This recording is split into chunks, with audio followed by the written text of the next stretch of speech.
All right, everyone, good afternoon. Thank you for joining us. This is our ForeFlight for pinch hitters. Before I get started, just to tell you a little bit about why we decided to do this seminar and the goals of what we hope to accomplish here. So what we're trying to do, we put this together. This is the first time we've done this in a long time, this particular type of form, particular type of presentation. So if you have feedback for us after this, positive or negative, I'd be more ways we can improve, our presentations, our products. So the story behind this was last year was my first year at Oshkosh with ForeFlight, and we were over in the booth, and gentlemen,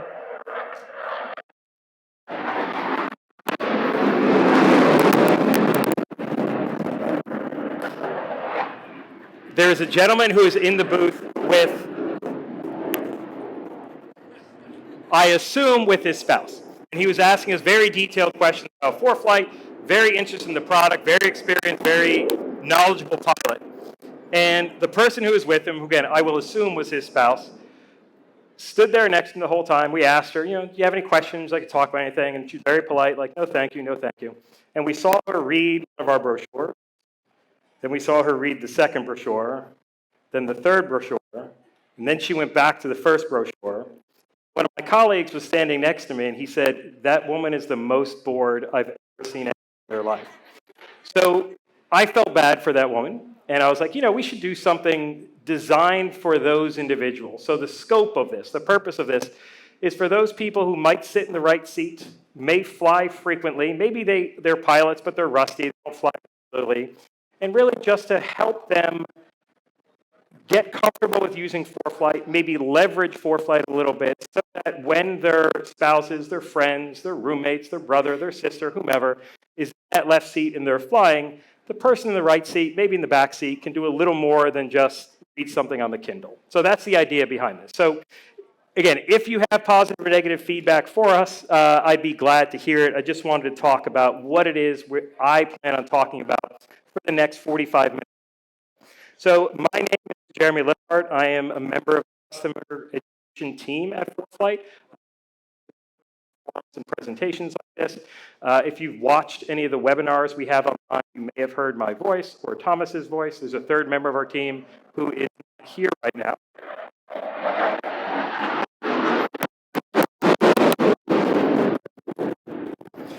But this is our job. So again, we do want to be as good at it as possible.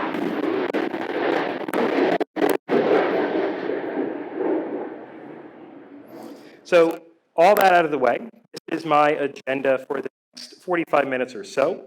This is our ForeFlight for pinch hitters. I want to talk about how the person who is not a pilot, sitting in the right seat, maybe the back seat, how they can assist the PIC with basic pre-flight features. So prior to flight, when you're planning, maybe the PIC does it all himself or herself. Maybe they, in your opinion, they're not doing it as diligently as they should. This is a way you could help them on your own and then easily share that information back to them. After that, we'll look at using ForeFlight to assist the PIC in flight. So I'll go over, if you're used to using ForeFlight, most of the stuff I'll go over, you're probably already seen before. Again, the intended audience here is for folks who aren't using it regularly but are kind of sort of aware of it. This is geared to be a little more slow-paced than some of our others. So if you want to follow along, you should be able to do so without any issue. So if you have your iPad or iPhone, you'd like to follow along with what we're doing, please feel free. You don't have to. If you just have questions about it after, just let me know. And then lastly, in the event of an emergency, how the person who's not piloting the aircraft can use ForeFlight to assist with emergency checklists and preparation and things like that, so that it's ideally none of us are panicking in those situations. So really quick, I just want to compare devices and orientation. This is very, very basic. When you're using ForeFlight, you've probably already noticed this before. The screens look different based on whether or not you're using landscape or portrait mode. I fly with it in portrait mode. You may or may not fly with it in portrait or landscape mode, but there's some tiny differences, specifically along the bottom of the screen. All of those buttons you see, that interacts with every area of ForeFlight. You tap on that, you go to that area. There are more icons displayed in the landscape mode than there are in the portrait mode, simply because there's less real estate available in the portrait view. Anytime you're looking for something that you don't see, and if you find someone who's can't find their track logs or something and they're getting annoyed, it's all under the More button. So sometimes it'll appear if you just turn your device, portrait or landscape. Other times you have to hit the More button to go ahead and find that information. There's also some differences when viewing on the iPhone. So the iPhone will have less real estate than the iPad. So you'll see fewer buttons displayed along the bottom. If you turn your iPhone landscape, you'll notice that navigation toolbar is hidden. It's the same functionality, iPhone and iPad, at least for everything I'll talk about. It's the exact same functionality. If you're not seeing something, tap the More button, and you'll be able to find it from that list. If you really want to get into some more details about using ForeFlight, those buttons along the bottom can be reordered. If you don't like the order they appear, you can change that. You can customize that. I would recommend not doing that for someone else's device, because they would probably be when they can't find what they're looking for. But I just want to highlight the differences between how these look. So if you're following along and it doesn't look identical, that's probably why. So first we're going to start with basic pre-flight features.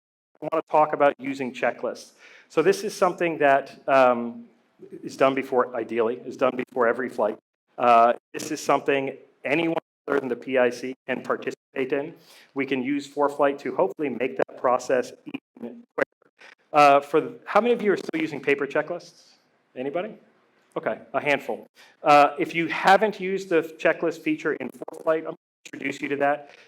If you would like to use the checklist feature to help somebody out with the exact same workflow as it is if you are doing it yourself. You'll notice in the lower right-hand corner of the screen, I have those little Performance Pro basic icons. Those will be lit up whenever anything I'm talking about is available at every subscription tier. If it's restricted to a higher tier, I'll gray those out, so then you won't be able to see those. And I'll try to make sure I point it out as well. Most of the stuff I'm talking about today is available at every tier. So here I am. I'm ready to start a flight. And I'm going to start looking at my pre-flight checklist. And again, this can be done by the PIC, be done by a passenger.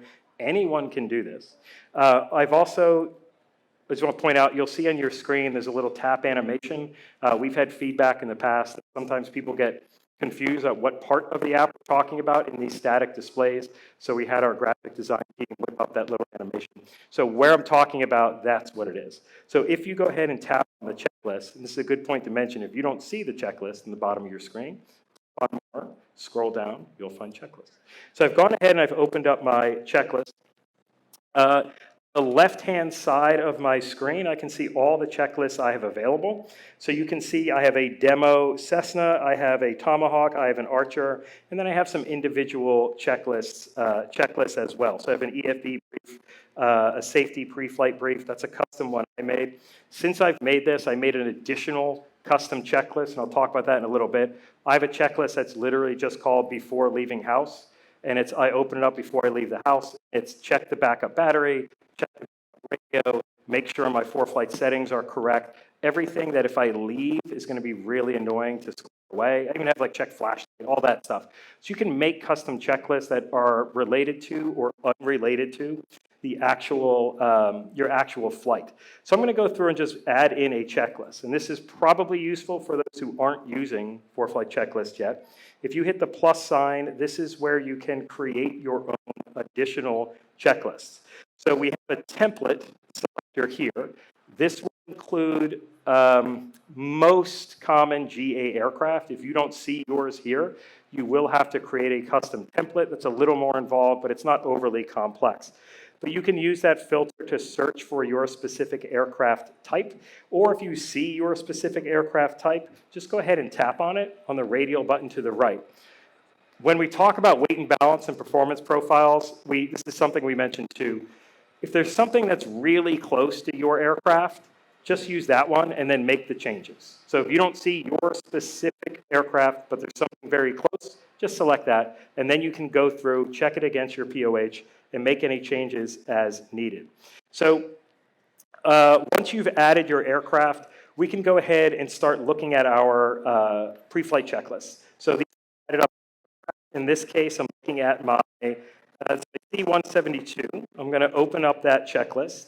And the organization of this is the same regardless of what aircraft you're looking at.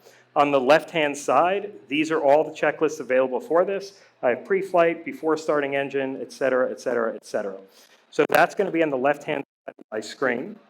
On the right-hand side of the screen, that's the current checklist I'm looking at. So if you look at the very top above the tail number, in this case it's demo 123, that's what I'm looking at. I'm looking at my pre-flight inspection. You can toggle between normal, abnormal, and emergency checklists here. And this is, again, pre-flight, in-flight, post-flight. This is how you can get this information. You don't have to scroll. Along the very top, tapping checklist gets us back to that menu. The share button will allow you to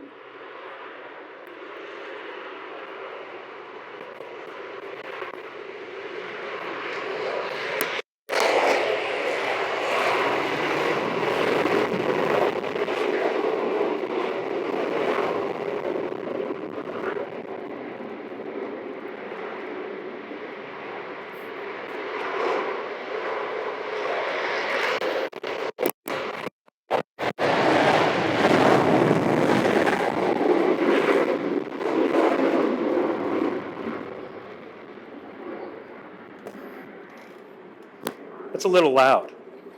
I wonder how that's, so we're recording this on a separate mic. I'm fascinated how this is going to sound when we give it to the video people to edit and they roaring for like. All right, so checklist button brings you back to that. The little share icon, this allows you to share checklists with other ForeFlight users. The edit button, this is where we can make custom checklists. I'm going to talk about this in a moment. And that red emergency button, in the event of emergency, just tap that, and it'll bring you automatically to the emergency checklist for this aircraft. On the very bottom, this is where we can interact with the checklist we're looking at. You'll see the options to reset all. It's before every flight, I just hit reset all and then go ahead and start. Reset is an individual. The iPad will speak aloud the checklist. If you are conducting this checklist with a second person, you probably wouldn't use that feature because you'd be the one speaking. Check allows you to check an item. You can just tap on the item itself, and then skip will allow you to skip an individual item. So I'm just going to go ahead and go through my checklist. I'm going to tap on each item. I've checked, and I've gone to the bottom. So far, everything is in the green. Again, I've done this myself, or I'm the one reading this off to the PIC as they're going through the checklist. It's all very straightforward. These are taken from generic checklists from your aircraft's POH. Now, if you want to add something custom, we can go ahead and do that in this area of the checklist by tapping on the edit button in the upper right-hand corner. And you'll see you can delete items. So if there's an item here that doesn't match your aircraft, we in the POH is always perfect. You can just delete that item. So, the aircraft I typically fly with only has a stall warning on one wing, but it's on both wings in the checklist. So I just deleted that item. It doesn't really matter, but it saves me, I don't know, 0.2 seconds or something like that as I go through the checklist. You can delete these items as you need. What I'd like to do, though, is add something new and custom. So I'll go ahead and tap on new check item or new detail item. You can mess around with this, see which one's what you'd like to do as you go through. New check item, and pretty straightforward. We enter in a challenge. We enter in a response. We don't have any notes. In this case, my new check item, my challenge is backup battery, and my response is charge. So this is just part of that process, that pre-flight process, to make sure that I don't forget to charge my pre-flight battery. I've got 5 or 6 custom items I use on my pre-flight checklist. This is one of them. I also manually record track logs. That's another custom item that I include. I mentioned the backup battery. It's another custom. Backup batteries here. The backup radio, that's another custom item I use.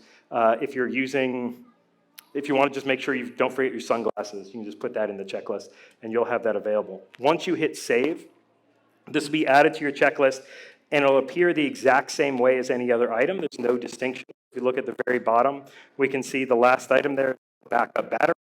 As I'm reading this checklist off the PIC, aileron check, flaps check, backup battery check.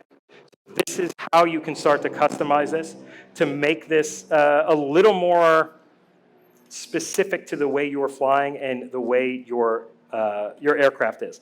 Interact with that in the exact same way you would anything else. So that's an introduction to how you can customize those checklist tools. If you'd like to see some more of this, you want to see some of my custom items, I'd be glad to show you after we're done here. So basic flight planning can be done from the Maps tab. I'm kind of sort of assuming that in this example, the PIC is doing most of that. I'll introduce you to how that can be done if you'd like to do that too, because this can all be shared back and forth. There's no reason one person has to do all the work, I guess, unless they want to. So basic planning can be done from the Maps tab or the Flights tab. I'm going to navigate over to my Flights tab. If you've all seen this before, this is any flight that has been planned on the Flights tab or shared with the Flights tab will appear here. At the very top of this, I can see I have a planned route from my home airport to Midland, Texas. And let's say this was created by my PICs. They already did it. They've already finished this. As far as I know as the passenger, this is good to go. But maybe I want to double check and make sure they didn't cut any corners, they're not doing anything incorrectly. Maybe I'm just curious and it's for my own edification. So there's a couple different ways we can do this, and I'll walk through those really quickly. There's a share button on the top right-hand corner. If you tap on that share, you can airdrop this. You can send this to somebody on the same Wi-Fi network. You can email this to somebody. There's lots of different things you can do with that share button. This can be done from the Maps tab as well. So from there, I just highlight it and actually tap on it. If I go to the Maps tab and I tap on that same share icon, you'll see these options appear here. We have flights, plates, logbook, etc. On the very bottom, iPhone 13 mini. If you are already on the same Wi-Fi network and you have ForeFlight, as the person who's planning the flight, these will appear immediately. And you can just share it with them. And this is a separate ForeFlight account who's on the Wi-Fi network. You would probably not have your own account. So there is a way that's even simpler if you're just using the same account. If you're just logged into the iPhone and they're logged into the iPad. But if for some reason you do have two separate accounts, you're on the same Wi-Fi network, you can easily send this information, send that flight right there, just on that tab. This does require Wi-Fi to do so because you are communicating over the Wi-Fi network. What's more likely is that the person in the right seat doesn't have their own ForeFlight account, and they're just using a device with the same login. If you were unaware, you can have ForeFlight on three devices at a time. Most people use iPad, iPhone, and one other for a backup. I'm imagining in this scenario, the PI is operating with an iPad on his or her kneeboard or on a mount or something, and the passenger maybe has it open as a backup on their phone. That's usually how I think people operate. So in this example, it's the exact same flight. On the left-hand side, we can see it on the iPad. On the right-hand side, we can see it on the iPhone. It's the same flight. As long as I'm connected to the internet, a change made on one will be reflected to the other. It'll sync pretty close to automatically. Again, this does require an internet connection. It says Wi-Fi, but it's cell 2, any internet connection you have, and you'll be able to communicate that information across. So what I did in my example here is I did the flight, I scrolled down to the weight and balance, and in my example, my PIC has forgotten to enter in any cargo. So he has added people. We have an average weight of 158 pounds, but there's no cargo. Maybe as a passenger, I'm concerned. Maybe I'm worried. What if we add 100 pounds of cargo? Are we going to be okay? The PIC has forgotten to do that. You can do this on the phone. And again, it's not instantaneous, but the accounts are linked. You'd be able to see how that affects flight performance. So on my phone, I'm going to go ahead and tap on cargo.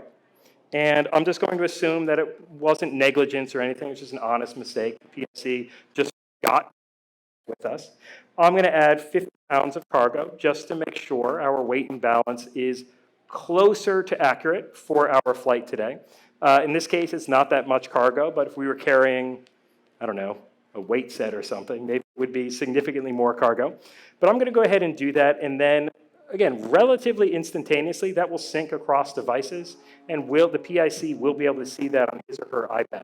Again, this does require an active internet connection. This is something that you're not actually sharing between two different people. As far as ForeFlight knows, you're the same person who just has two devices open, because it's logged in at the same time on the same account. So this is one way, again, you can start to assist a PIC in their flight planning. That change will sync. You also, if you're using a device signed into ForeFlight, you can view the same weather briefings the pilot does. There's a couple different ways you can do this, and I'll show you.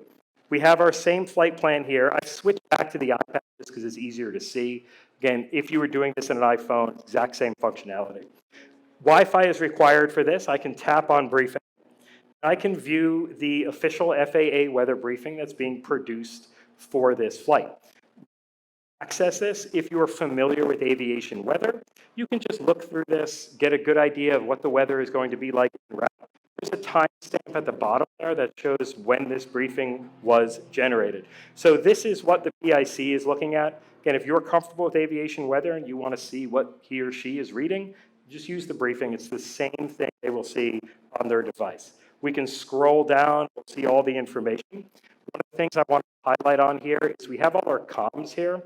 So again, if as someone in the right seat, you do plan on assisting en route, maybe you want to get this information beforehand so that you anticipate if you're asked to help change frequencies on the radio in flight. You can print this if you like. You can just save a screenshot of it, whatever is comfortable to you. All of this stuff in ForeFlight can be printed if you prefer hard copies. So that's where we can find all of our comms information. I'm going to revisit that a little later when we're looking at en route stuff. We can send this elsewhere. We can share this with somebody just by tapping on the send to icon. You can email this to somebody, airdrop it, print it as a PDF, whatever you like to do. So just looking back at my flight here, and I want to look at some of the additional weather information. Maybe I'm not comfortable reading an aviation weather brief. Maybe I look at it, I'm like, I don't quite get it. It's not clear enough to me. Or maybe you just want more information. If we tap on the send to icon here and send this flight to our maps, and this works again, iPhone or iPad, we can see that planned flight on our map. So this is probably a view you're all used to seeing, at least you're messing with it or you've seen someone else using it. This is our aeronautical map layer, and it looks like right now the only thing I have active is airports and airspace. And my airports are shown with extended center lines. So this is a setting, so that's why you can see the airports in Marfa extend out. If you're curious about how to enable that, I can show you. I usually leave that on by default. I want to look at my other weather layers here, my data layers. I'll tap on the aeronautical map. And again, as a passenger, as someone in the back seat, you can do this and it will have no effect on the PIC, on the person piloting. You can view this on your own. It's not going to interfere with anything that you're doing it on a separate device. I'm going to start with looking at my reported turbulence. So if you're not comfortable with a bumpy ride, and you're like, I don't want to fly anywhere where I think there's going to be a lot of turbulence, this is some of the tools we have available to give you that information as a pilot and or as a passenger. So you'll notice in the lower right, I did gray out the bottom subscription tier. So reported turbulence is a very new feature. If you haven't seen it yet, it's only been out maybe 6 weeks, something like that, like 6 weeks. What this does is this is real reported from pilots in aircraft. It's not IREP. This isn't a pilot who's landed and then it's an email to the FAA saying, I experienced turbulence. What we're doing is users of a Century Plus, we are recording data from the accelerometer that they experienced turbulence. When they land and get a data connection, that gets sent to us, and then we shoot that report out as turbulence happened at this point, at this altitude, at this time, with this type of aircraft. And you can tap on the individual readings to get the idea. So if you're flying at a 172 and the turbulence was reported from a 172, that might be something that interests you. If you're flying in an Airbus and their turbulence reported by a 172, you might not care. So you can tap on those buttons, on those icons and get that information. I'm going to continue to look through some of my different weather products. I'm going to do that in my map layer selector. In this case, this is my cloud layer. So again, I'm just getting an idea of what to expect along the route. I'm hoping that the person who's flying the flight and the person who planned the flight already did all this. But what if they didn't? I want to have this information even if it's just for me, so for my peace of mind. So what we're looking at now, this is our clouds layer. This is available to Pro and Performance Plus customers, and this is effectively the global forecast for cloud coverage. This is run hourly and is available up to 18 hours in the future. Another little thing about ForeFlight that everyone is aware of, but it's always been there.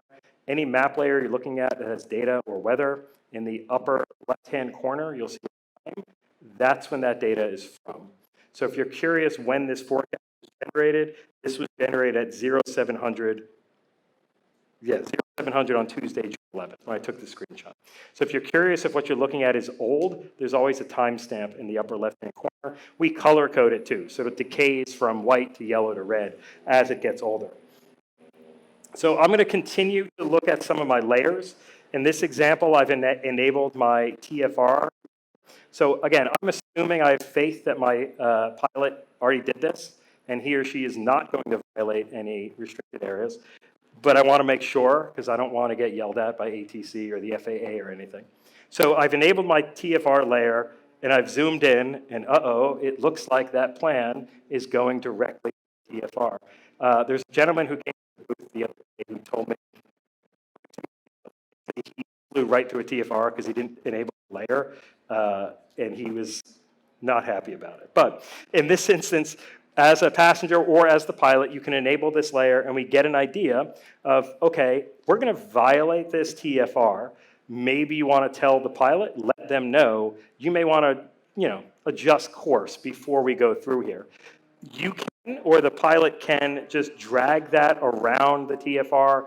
You could also tap on it to get more information. Maybe it's not going to be active when you're flying through it. So maybe it's less important. So I've assumed that I've moved my route around that TFR. I'm not going to bust it. I told the PIC. They said, oh, I didn't know that. Readjusted their route, and they're fine. Their plan is fine. And as a passenger, I want to continue to check my weather. I've just enabled my radar layer, and it looks like, as currently planned, we may be experiencing some inclement weather on our way to Marfa. So as a passenger, I may be fine with this. I may want to bring this to the attention of the pilot and say, hey, I'd rather not fly through that. Can we wait a couple hours or go somewhere else? Or, you can have that discussion. Again, hopefully they've already done this briefing, but maybe they didn't. So this is all that stuff that's available to you. So that's all pre-flight. I want to look at in-route features now. So the idea here is I'm going to stick to the same flight. This is Georgetown to Marfa. There's something else that has come up that I always assumed everyone who used ForeFlight knew how to use, but I've learned this week that that's not the case. When you're planning a flight, at the very bottom, you'll see an item there that reads pack. When you pack for a flight, what this does is ForeFlight is downloading all the data, weather data, NOTAMs, charts, airport diagrams, everything that's relevant to your planned route. Drawing a corridor around your planned route to make sure you have everything for that corridor, so that if you had to divert, you wouldn't have to worry about, did I download this, did I download that? This is something to make sure you do when you have internet access. This is the last item I mentioned I have before leaving home checklist. This is my last item that I have. I packed for my flight. So then in the air, I don't have internet access. This is something, a passenger can do. They can go through this, make sure it's done prior to the fact. And once this is complete, you can see on the screens here, that's what the corridor looks like. Once this is complete, even when you lose internet access, you'll have at least that cached data. So radar is pulling live internet radar. If you have an ADS-B, you're going to get live ADS-B data. But if you don't, like a radar layer is pulling internet data. When you pack it, you're going to pack the data at the moment you hit that button.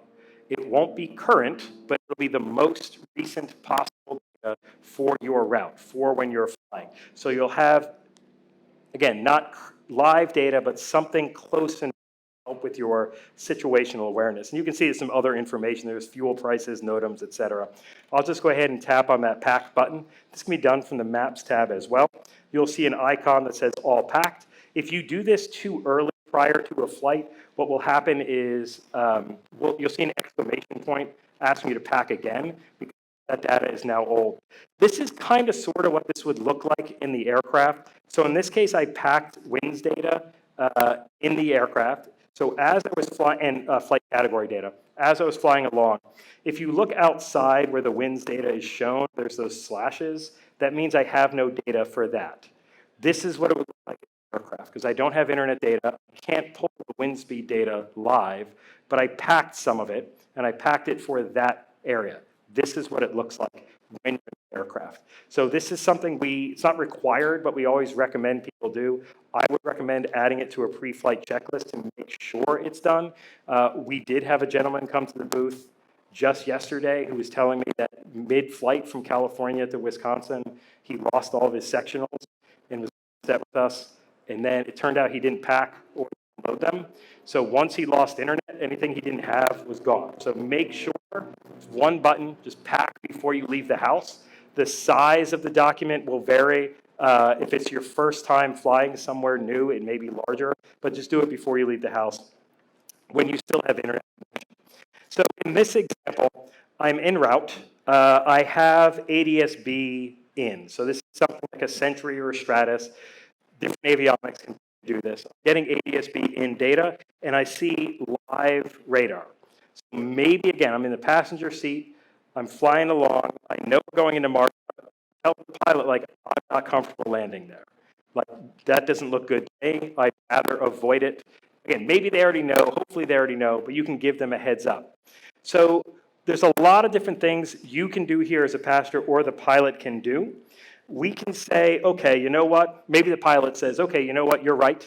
Let's not land in the middle of that weather. Let's do something else. Very quickly, I can say, okay, flying, I'm going to plan a diversion. I'm going to find somewhere else to go. In this example here, that's San Angelo. I've just flown past San Angelo, so I know the weather at San Angelo was fine. I know it's great. We literally just passed it. Let's go back to San Angelo. I'll go ahead and tap on that icon. On the right-hand side of the screen, an information pane has appeared. This is with any nautical element in ForeFlight. Anything you tap on the map, same workflow. Information screen appears from the right-hand side. From here, I can get my comms information and any other relevant information. So let's say I tell the pilot, hey, the weather looks bad. Let's go back to, in this case, San Angelo. Let's go back to San Angelo. The pilot said, sure thing, help me, get the comms, help me get the ATIS, get that stuff. I tap on this, and this works online or offline. I tap on this, I get information. I can start either tuning to those frequencies or telling them what frequencies to tune to. I can say, hey, you can get the ATIS on 128.45, or just go ahead and tune it myself. You'll see an option up there for Direct To. Once I tap Direct To, ForeFlight will erase everything else in my plan and just give me a straight line back to where I want to go. So again, my imagination here is I'm in the right seat, pilot's flying along, ADS-B radar, and I say, this doesn't look good, let's go back to San Angelo. They say 10-4, sure thing, start changing the radios. I start doing that. In ForeFlight, I go ahead and put a Direct To. If you're using something like a Garmin panel, you can push this to the pilot can see it right, what that new route is. This is something that, again, people have used ForeFlight for a long time. Notice. It's more VFR pilots who are flying probably less utility. Well, what I'm specifically going to show you. If you tap on procedures, there's a traffic pattern option here, and this will allow you to display the traffic pattern on the map. This is really helpful if you're flying into an airport you've never been into. I'm going to go ahead and tap on traffic pattern. I'll see all of my runways displayed here. I get a really good idea really quickly what the conditions are, what the length is, just to make sure it matches. For most of you, all of these runway lengths would probably be more than adequate. I'm going to go ahead and tap on runway 18. You'll see that little flag that says best wind.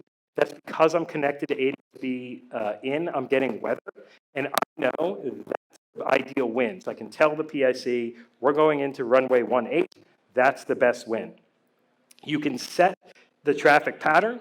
This might be something the PIC tells you, like, okay, set us up for a cross midfield direct, set us up for a 45 entry to the downwind. You go ahead and do that on your device or on their device, again, if you want to grab theirs and just do it there.